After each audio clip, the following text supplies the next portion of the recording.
Hello everyone, welcome to let's crack UPSC CSE Hindi. I hope आप सब लोग बहुत अच्छे होंगे। मैं हूं आपका दोस्त शुभम सिसोदिया और अनअकैडमी पे आपका बहुत बहुत स्वागत है। दोस्तों, 70वीं बीपीएससी एग्जाम के लिए बहुत सारे सोशल मीडिया पर आपने र्यूमर्स देख रहे होंगे। दरअसल अभी भी बिहार लोक सेवा आयोग के द्वारा एक हाल फिलहाल में एग्जाम से रिलेटेड, जो कि 70वीं बीपीएससी एग्जाम होने वाला था, इससे रिलेटेड अभी एक नोटिस इश्यू करा गया है।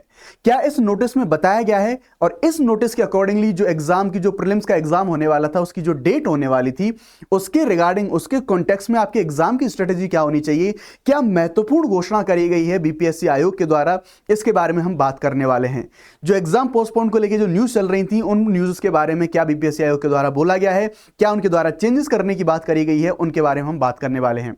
तो बेसिकली अभी आप हाल फिलहाल में देख रहे होंगे, कुछ दिनों से सोशल मीडिया पर बहुत सारे न्यूज़ थी, वो न्यूज़ बहुत सारी फ्लोट हो रही थी। उन न्यूज़ में ये दावा किया जा रहा था कि बीपीएससी आयोग ने जो एग्जाम की डेट है, उस एग्जाम की डेट को पोस्टपोन कर दिया है और इस संबंध में जो बीपीएससी आयोग के द्वारा क्लैरिफिकेशन दिया गया है, क्या बोला गया है आयोग के द्वारा, इस नोटिस के अंदर हम बात करेंगे, इस वीडियो में हम बात कर रहे होंगे। दरअसल आगे बढ़ने से पहले मैं आपको बताना चाहूंगा, अनअकैडमी के जो प्लस कोर्सेज हैं उनके बारे में, जो अभी ऑफर्स हैं ये अभी चल रहे हैं। इनके आप देख सकते हैं कि आप इसे जस्ट 24,999 में आप इसे अवेल कर सकते हैं। आपको मेरा कोड यूज करना होगा शुभ50। आपको जो मैक्सिमम डिस्काउंट है, ये मैक्सिमम डिस्काउंट आपको अवेल हो जाएगा। इसकी आप देखेंगे, जो ये सीसेट टेस्ट सीरीज, सारी चीजें यूपीएससी के लिए आपको एक ही जगह मिल जाती हैं। अनलिमिटेड एक्सेस मिलती है आपकी। अगर ज्यादा जानकारी आप हासिल करना चाहते हैं, आप दिए गए नंबर पर कॉल कर सकते हैं। उसी प्रकार से अनअकैडमी के लिए आप 2026 का एग्जाम टारगेट करने वाले हैं, तो इंग्लिश और हिंदी तीनों तरह के जो बैचेस हमारे पास अवेलेबल हैं, आप जाके देख सकते हैं। अब हम बात करते हैं, जो मैं आपको बता रहा था कि सोशल मीडिया पे जो सारे एग्जाम के लिए, जो एग्जाम की डेट को पोस्टपोन करके जो सारी न्यूज फ्लोट हो रही थी, जो सारी अफवाहें चल रही थी, उनका खंडन करते हुए बीपीएससी यानी कि बिहार लोक सेवा आयोग के द्वारा यहां पर एक नोटिस इश्यू करा गया है। और क्या बोला गया है आप देख सकते हैं, बिहार लोक सेवा आयोग की जो वेबसाइट है वहां पे अवेलेबल है। क्या बोला गया है यहां पर? बोला है कि इंटीग्रेटेड 70वीं संयुक्त जो परीक्षा होने वाली थी, इसके आयोजन की तिथि 13/12/2024 थी। इसको बढ़ा के 19/1/2025 किए जाने के संबंध में सोशल मीडिया प्लेटफॉर्म एवं समाचार पत्रों में भ्रामक एवं फर्जी सूचनाएं ये सारी परिचालित की जा रही हैं। ये पूरी तरह से खंडन किया गया है बिहार लोक सेवा आयोग के द्वारा। आयोग इस प्रकार के सभी खबरों का पूर्णतः खंडन करता है एवं सूचित करता है कि उक्त परीक्षा का आयोजन पहले से निर्धारित जो तिथि थी 13/12/2024 यानी कि 13 दिसंबर जो पहले डेट निर्धारित थी, एज इट इज इसी डेट पर जो बीपीएससी की प्रीलिम्स एग्जामिनेशन है, वो एग्जामिनेशन इसी टाइम पर होगी। कोई किसी प्रकार का चेंजेस आपको यहां पर देखने को नहीं मिलेगा। साथ ही आयोग ने यह भी क्लैरिफिकेशन कराया कि अगर किसी भी प्रकार का कोई भी चेंजेस अगर किया जाएगा, तो वो सीधे तौर पर आयोग की वेबसाइट पर सारी चीजें अवेलेबल होंगी। ये चीज यहां पर आयोग के द्वारा बोला गया है। आप जो ऑफिशियल नोटिस है ये देख सकते हैं। अब आगे क्या, ये हम बात करते हैं कि अब एग्जाम की तो बात हो गई कि एग्जाम तो सेम डेट होने वाला है। और एग्जाम के बारे में आपको बताऊं तो दोस्तों, केवल और केवल आपके पास सिर्फ और सिर्फ 25 दिन है लगभग। इनमें से भी अगर आप जो ट्रेवलिंग का टाइम है उस टाइम को हटा दें, तो लगभग आपको 22 से 23 दिन ही आपको मिल पाते हैं। बिकॉज जो एग्जाम के सेंटर्स होते हैं अलग अलग शहरों में होते हैं, तो 1-2 दिन आपको ट्रेवल करने के लिए भी चाहिए होता है। अब इन 20 से 22 दिनों में क्या होता है, तो देखो, मैं अगर ये कहता हूं कि अगर किसी भी एग्जाम को देखना है, किसी भी एग्जाम को हमें अपीयर होना है, तो आप सबसे पहले सिलेबस और पीवाईक्यू देखिए। सिलेबस का समय अभी आपके पास बचा नहीं है, लेकिन हाँ, अब इस 20 से 22 दिन के टाइम में आपको क्या स्ट्रेटेजी अपनानी चाहिए। आप पीवाईक्यू का ट्रेंड आपने अगर देखा होगा, तो आप सबसे पहले इस ट्रेंड को देखिए, पीवाईक्यू का पैटर्न क्या बोलता है। यानी कि जो सब्जेक्ट की प्रायोरिटीज है, आपको इस टाइम पर जो सब्जेक्ट की प्रायोरिटीज है वो आपको निर्धारित करनी होगी कि आपको कौन से सब्जेक्ट पर इस टाइम पे ज्यादा फोकस करना होता है।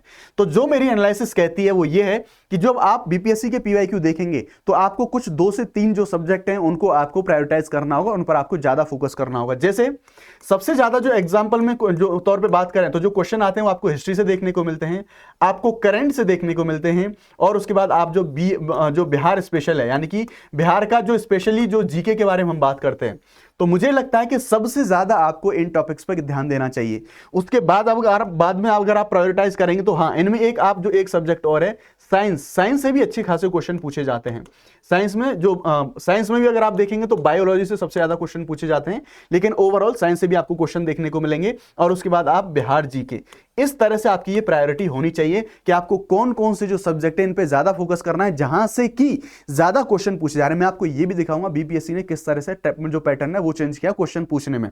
लेकिन अभी हम यहाँ सब्जेक्ट की प्रायोरिटी देख लेते हैं, तो इन पे आपको ज्यादा ध्यान देना है।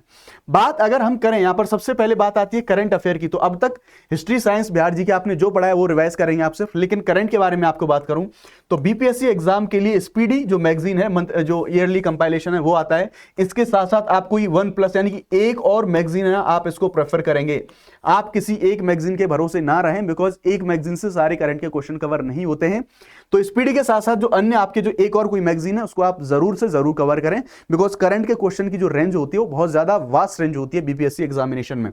तो आपने सब्जेक्ट की प्रायोरिटीज देख ली। अब आप देखेंगे जब भी कोई एग्जाम नजदीक आता है तो सभी मार्केट में देखेंगे कि बुक्स की बाढ़ आ जाती है, नया नया कंटेंट, बहुत सारा कंटेंट मार्केट में अवेलेबल होता है। और जैसे एक अभ्यर्थी की एक रुचि होती है, एक टेंडेंसी होती है कि नए कंटेंट को हम पकड़ने की कोशिश करते हैं मार्केट में। लेकिन ध्यान रखना है सिर्फ 20 से 22 दिन का समय है, कोई भी किसी भी प्रकार का नया कंटेंट आपको कुछ भी नहीं पढ़ना है। आपने अब तक जो भी पढ़ा है सिर्फ उसको केवल और केवल रिवाइज करना है, वो भी मल्टीपल टाइम, बार बार आपको रिवाइज करना है। आप एक चीज ध्यान रखेंगे, अगर अभी आपके पास मॉक टेस्ट हैं तो अभी आप 10 दिन तक और मॉक टेस्ट लगा सकते हैं। एक चीज ये ध्यान रख सकते हैं, आप 10 दिन तक और आप मॉक टेस्ट लगा सकते हैं। उसके बाद आपने जो मॉक दिए हैं उनमें जो आपसे गलतियां हुई हैं उनका रिवीजन कर सकते हैं कि कौन कौन सी आपने गलतियां की, वो सारी चीजें आपने नोट डाउन कर रखी होंगी, सारी चीजें आपने अंडरलाइन कर रखी होंगी। लेकिन नया कंटेंट आपको किसी भी हाल में नहीं पढ़ना है, बार बार जो रिवीजन है वो लगाने। अब मैं बात कर रहा हूं दोस्तों कि किस तरह से बीपीएससी ने एग्जाम में अपने जो क्वेश्चन पेपर हैं उनमें शिफ्ट किया। ये एक बड़ी चीज आपको देखने को मिलेगी। क्यों? क्योंकि अगर आप पिछले 2 साल से, और स्पेशली मैं कहूंगा पिछली बार का अगर आप क्वेश्चन पेपर देखेंगे तो उसका लेवल आपको बहुत शानदार देखने को मिलेगा। एक वो वक्त था 3 से 4 साल पहले कि जब एकदम फैक्चुअल क्वेश्चन पूछा जाता था। बहुत सारे लोग लूसेंट और घटना चक्र पढ़ के भी एग्जाम निकाल लेते थे, प्रीलिम्स निकाल लेते थे। लेकिन दोस्त मैं अब ये कहता हूं कि वो वक्त जा चुका है कि अब लूसेंट और सिर्फ जो घटना चक्र है उसे काम बन जाए। अब थोड़ा सा डेप्थ नॉलेज आपसे मांगी जाती है। जैसे ये बेसिकली 69th एग्जामिनेशन का क्वेश्चन पेपर है प्रीलिम्स का। मैंने कुछ क्वेश्चंस आपके लिए यहां से निकाले हैं, आप देख सकते हैं कि क्वेश्चन का लेवल, ऑल्दो बहुत सारे क्वेश्चन आते हैं, ब्लेंडिंग रहती है, कुछ इजी क्वेश्चन भी होते हैं, कुछ हार्ड क्वेश्चन भी होते हैं, लेकिन आप देखेंगे कि किस तरह से यहां पर आप पहला क्वेश्चन ये देखेंगे, यहां पर देख सकते हैं आप एकदम यूपीएससी वाला ट्रेंड फॉलो करने की कोशिश करी जा रही है बीपीएससी के द्वारा। इसी तरह से एकदम स्टेटमेंट डाल के 4 स्टेटमेंट एक ही क्वेश्चन में, एक तो टाइम की लिमिटेशन, बहुत ज्यादा लेंथी पेपर बना दिया जाए है, और जो हार्ड होने का लेवल है उस लेवल को भी बढ़ा दिया गया है। तो आप समझने की कोशिश करेंगे 69th बीपीएससी का जो क्वेश्चन पेपर आया था काफी हार्ड पेपर था, तो आपको इसको लाइटली नहीं लेना है। इसी प्रकार से दूसरा गंगेटिक डॉल्फिन पे क्वेश्चन तो आप देख सकते हैं, 4 स्टेटमेंट दिए गए हैं, एकदम यूपीएससी के ट्रेंड पे आपको ये क्वेश्चन देखने को मिलेगा।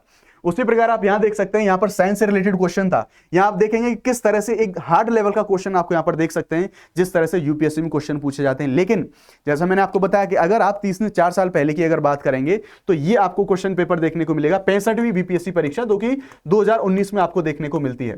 तो ये 65वीं के कुछ क्वेश्चन है, आप देखेंगे एग्जैक्टली एकदम फैक्चुअल क्वेश्चन है। ऐसे क्वेश्चंस को आप सिर्फ लूसेंट पढ़ के या फिर घटना चक्र पढ़ के आप ऐसे क्वेश्चन को सॉल्व कर सकते थे। जैसे सीधा सीधा पूछा गया लंदन में इंडिया हाउस के संस्थापक कौन थे, दे दिया ऑप्शन, आपको जस्ट डायरेक्टली बताना है। भागलपुर में नमक सत्याग्रह का नेतृत्व किसके द्वारा कराया गया था, सीधा फैक्ट पूछा गया है। इसी प्रकार से देखेंगे तो इस प्रथा के बारे में पूछा गया है, बेसिकली जमींदारी, रैयतवाड़ी, महलवाड़ी जो प्रथाएं होती थी उनके बारे में, जो कृषि पद्धतियां होती थी हमारे मॉडर्न हिस्ट्री में पढ़ते हैं। तो आप देखने की कोशिश ये कीजिए कि 65वीं बीपीएससी एग्जाम के बाद में 66वीं तक में हम बात कर सकते हैं कि जो क्वेश्चन पूछने का जो ट्रेंड था वो ऑलमोस्ट एकदम फैक्चुअल तरीके पे सिंपल लेवल का क्वेश्चन हुआ करता था। लेकिन आज हम बात करेंगे तो आप 59वीं का, 68वीं का, 59वीं का तो आप पेपर देखिए, लोगों पर एक जो पूरा टाइम पीरियड है एक क्वेश्चन पेपर को सॉल्व करने में टाइम भी कम पड़ गया था। तो ध्यान रखेंगे 150 क्वेश्चन है, टाइम पीरियड आपके पास लिमिटेड है, मैक्सिमम क्वेश्चन आपको जो है सॉल्व करने हैं। इसमें एक चीज ध्यान रखेंगे आप, इसलिए ध्यान रखना है इस रिवीजन को आपको हल्के में नहीं लेना है, लाइटनिंग नहीं लेना है। तो ये जो अपडेट थी exam as it is date पे होने वाला है। आई होप ये वीडियो आपके लिए हेल्पफुल रहा होगा। और आपके लिए अंत में ये सूचना है कि मेरे द्वारा डेली इसी चैनल पर द हिंदू न्यूज़पेपर का एनालिसिस करा जाता है। हिंदी मीडियम में हम इसे बहुत बेहतरीन तरीके से कवर करने की कोशिश करते हैं। 9 बजे ये सुबह सेशन होता है लाइव, आप लोग जरूर आइएगा। ये आपके एग्जाम के लिए बहुत ज्यादा हेल्पफुल होने वाला है। अगर आप एटलीस्ट आप एक हफ्ते भी इसको ज्वाइन कर लेते हैं तो आपके अंदर एक कॉन्फिडेंस आपको देखने को मिलता है। आप इसे देख के, ऐसे वीडियोस को देख के, हमारे जो लाइव सेशन में देख के इनकी क्वालिटी का अंदाजा आप लगा सकते हैं। सो आई होप ये वीडियो आपके लिए हेल्पफुल रहा होगा। अगर वीडियो अच्छा लगा तो प्लीज वीडियो को लाइक जरूर करें। Thank you very much. जय Hind, bye bye, let's crack it.